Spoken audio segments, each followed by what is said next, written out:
Hi there, I'm your host Corinne, and this is Okay But Are You Good? Where we check in on ourselves on a weekly basis to see how we're doing. Are we living our best lives, or we're just trying to get through the week? This week's topic, we're going to dive into moving back home after we've already left. I left to go to San Francisco about 9 years ago, and then I recently moved home. I think it's been 2 years now. I'm back in SoCal. And when I initially left, I never thought I'd come home, or I didn't know what I was going to do. The world was my oyster. I packed up my bags and said, peace, family. And I was the only kid out of all my siblings that left SoCal to go to college. And I'm very proud of myself for that. And I was so ready to grow. The world was my oyster. And then I got engaged. And I decided it was time to move home, be with my family, and close that chapter in the Bay Area, even though I miss it more and more every day. So we moved home, and wow, it was an adjustment. Let me tell you, I never would have imagined how much things have changed, but also remain the same. I feel like I will forever be like, oh, that used to be a Chuck E. Cheese, or that used to be Ruby's, or this used to be that, forever. Like, my husband's stuck listening to that because I still can't get over how much it changed. Even Disneyland has changed, by the way, so much. I used to know that park so well, and now I'm like, I don't even know where the restroom is. And moving back, especially moving back in with your family, your parents. Oh, I am so blessed my parents let us move back in with them temporarily, but man, it's a shock to have so much privacy and your own space, and then to go home and live in your childhood house. It's like, oh gosh. And like, it's not what I initially planned for. And it's so crazy because you wouldn't think it's that big of a deal, but it was a big shift. And you kind of feel like you failed potentially because you had to move home with your family. And I was there for about a year, even after we got married, because it just made sense at the time with so many changes. It was a big, like, we didn't even move states or move the country, but it still felt like big to go from NorCal to SoCal. And I really mentally struggled with it. And thank God for my friends, because my one friend reminded me of like, hey, like, we did the same thing before we got married. We lived with my family, and we just it wasn't the best and it wasn't the worst. It was just, we did what we had to do. And they were kind of just like, it's okay to not love it, but you got to suck it up and deal with it. And like, everyone does this. Everyone has this time of their lives where they may have to move home temporarily, or they might end up just staying there forever. Like, it just depends on, it's a case by case thing, but it's not what I wanted. I had this idea of like, independence is success and anything else is failure. Like, oh, you move back, you're not working, you're not doing this and that. Like, you didn't achieve your dreams, right? Fast forward a year later, I'm married, living in a great home. I have a great job. Everything's in place. It just took a second to get here, but I'm still adjusting. It's been 2 years. I still feel like I haven't found my groove. We're still working on a routine, because we used to like go to Golden Gate Park on Sundays and hang out, exercise, just have a day to ourselves. And we've slowly gone into routine, but it's taken 2 years. We go get coffee at this really delicious Italian place right in the middle of, like, we go to 3 stores to go grocery shopping. I know it's ridiculous, but you got to do what you got to do. So midway, we'll go get our little coffees, and I love it. But it took so much time to get there. And it's okay, like, if you've been home longer and you still haven't found this groove, like, I'm going to be working on this for a little bit. But it was a change. You know, you almost 10 years gone, you worked so hard and built this life in another city, and then you just give it all up. I knew, though, that I was probably going to move home at a certain point. I just, like, didn't know when, but it made sense. Like, we were engaged. Our friends were leaving the city, and it was just time. But, oh, my gosh, I'd give anything to go eat and hang out at the restaurants we love. I miss weekends in Dolores Park and just hanging out and people watching. It was so fun. I mean, I didn't even do that often, but when we did, it was like a great memory. There's just so much to do in San Francisco, and it's easier because it's everything. It's a 7x7 city. Where LA, oh my God, we're so spread out. At least takes an hour to get anywhere. And that was an adjustment in itself as well. And like, social media too. You see, social media isn't real, babes. Like, you're always posting your highlights. And I mean, we do it. I do it. Everyone does it. Because why are we going to post like the sad stuff? You want to have these memories to look back on and remember, oh, this is such a great time. But it was a struggle. And there's only like one of my friends that understood, because he also moved back to his hometown after we just created this whole life. And then we're back and we're stuck and we're still figuring it out. Like it last year, or maybe it was 2 years ago. Wait. Anyways, it was an adjustment. We gave up our friends, our chosen family, to go back to our blood families. And I think like a year ago or over a year ago, we were not living the dream, but now we are. Like, so much has happened. And if you're having a hard time, just like remember, it gets better. You're going to find your groove, and it takes time. And you could look at it like, if you have to move home, you can look at it as if you have time to heal. You have time to take a pause and think about what you want to do with your life, reset. How many people are that lucky to be able to reset? Like, take a break from work or just explore and fall in love with a new city. Not a lot of people get that. It's so comfortable to stay at a certain job for 30 years. And because the job market, interviewing is like, it's like the worst thing ever. I'd rather just stay with a job for the rest of my life than have to go through interview process like every 10 years or whatever. So when you move back, it's a time to like really slow down, think about what you want with your life.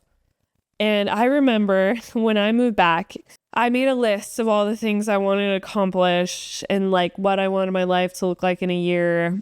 And it doesn't necessarily look like that, but not in a bad way. Like, it might be better. Like, all I've ever wanted and dreamed about was like getting married and having a home and like my own little family. Like, it's us and our 3 cats, and it's everything I could want and more, honestly. Like, life can be that simple. And when you have like a great partner and so much support, it makes it all worth it. If I didn't have my husband, like, I don't know if I could have survived the last going on 11 years. So I'm really fortunate for him to have him by my side. And, he's not from California. So it's all new to him. It's interesting seeing a city I grew up in through fresh eyes and trying new things, because my best friend and I, all we did in high school was go to In-N-Out and get ice cream, and the ice cream shop isn't here anymore. And yes, there is a million ice cream stores, but if you haven't eaten at Penguins before, you don't know what you're missing out on. So now we're actually like trying new restaurants, and I'm driving further than 10 minutes from the city I grew up in. And so that's like a positive, like just making light out of like a situation and just accepting like things change. Things aren't going to look like how they did. But it's still hard. Like, there's some nights where we try and figure out restaurants, and I'm like, oh, if we were in San Francisco, I know exactly where to go, and it'd be so easy to get there. And here we're like, we have to drive like 45 minutes or somewhere crazy if we want like really good food. And, it's taken me time to get here. Like a year and a half ago, Corinne would have been like, no, this sucks. And it wasn't an overnight thing. I put time to get where I'm at right now. And it took patience. It really took patience and setting boundaries and being like, this is it. This is temporary. It's a prequel to the rest of my life. That's how I got here. I worked my booty off to accomplish what I have so far. And I'm proud of that, because you can't grow if you keep doing the same thing. You can't grow if you don't change your environment. If you have the opportunity to do that, you should, whether that's your home, where, like the city you live in, your job, the hobbies, the friends you surround yourself with. You really got to surround yourself with good people that are motivated, or else you're never going to change. And if you still do the same things you were doing when you were 15, you might got to rethink a little bit, because you're not 15 anymore. You're almost 30 or older or younger, depending on how old you are listening to this. But I made sure that I made my space when I was living with my family my own. I made it the best of my ability. You know, you're living out of boxes. You don't know where half your belongings are. And then when you do move into your new place, you're like, do you even need half of this stuff? Probably not, but trust me, I still kept it. I love my tchotchkes, you know, my little souvenirs, things that I probably don't need, but they're up on a high shelf and I look at them every so often. And I made sure to have a routine. You know, you got to get out of bed, do your skincare, just do something, move your body, get exercise, do something that makes you happy. Because if you're just laying in bed all day and not doing anything and miserable, you really will not love your life. And that's why I made a list of things I wanted my life to look like a year or 5 years down the road. And I wanted to make sure I prioritized myself and my growth. And I've done such a good job. I'm so proud of myself. Like, even a year from now, I'm going to look back and be like, Corinne, you're killing it. You started this podcast and it's one of the craziest things you've done and scariest, because we'll see how this goes. But hey, I love to talk, so here we are. And I hope you love to listen. Anyways, I feel like it really took time for me to really accept this move, accept all this change, because it was a lot. It was hard that everything was new and the same and familiar but different. Like, it was so confusing. But what got me through it is that, like, you're not the first or last person to do this, and this is temporary. If you just moved home and you're struggling to adjust, just remember it's temporary. It's not forever. And if it ends up being forever, make sure you make your space, your little home, your sanctuary, set boundaries, communicate your needs, and you'll be good. Because if you don't communicate and you don't set any boundaries, it's going to be like you're 15 again, living at home, right? And I don't know about you, but I don't know if I'd want to go back to my 15-year-old self right now. So, and if you have to communicate that you're living at home again, this isn't something that you should be ashamed of. It's just a chapter, or it's your whole story, depending on how you want it to be. Well, where you live shouldn't matter. I just personally like my space. I was going to do whatever it took to get my own home or just my own little sanctuary. I just do better that way. And I love it. So don't be so hard on yourself. If you're upset that you're not happy where you're at and you feel like you have no control over your life, your living situation, focus on the things that you can control, things that make you happy, things that make you feel like you're not going backwards but forward. And remember, you're just not alone. It's so hard. And I think it's important to ask yourself, what if you see your situation as an opportunity instead of a setback? I wish I had asked myself that when I first moved here. And I wish I focused initially on, like, this is so great.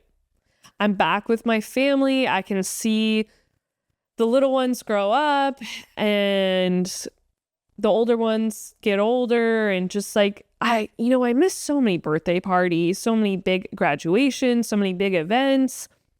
And now I go to everything. And I'm like, my family has a very active social life and I'm tired. I'm not used to seeing this many people that I haven't seen since I was like 10. Sometimes it's great, and other times I'm like, okay, this is a lot. I need to just not show up to this event. Like, there's always some celebration, whether it's Mother's Day, Father's Day, little CC's graduation or whatever. I don't even have a CC in my life, but whatever. And this week you should think about and reflect on, what has moving back home actually made possible for me? Is it new career opportunities? reconnecting with an old flame, an old friend, trying new restaurants that weren't there because it's been over 10 years, or a new ice skating rink, just like little things that you can see with fresh eyes, rose-colored glasses. Think about that. Because there's a saying that it's like, you can spiral and think, oh, none of this is going to work out. This all sucks. But what if it does work out? What if this is the best opportunity that you've been looking for and it's right in front of you, and the world really is your oyster? And don't forget that. The opportunities are endless. So make the most of it. And remember, this isn't a failure. This isn't a setback. This is moving forward.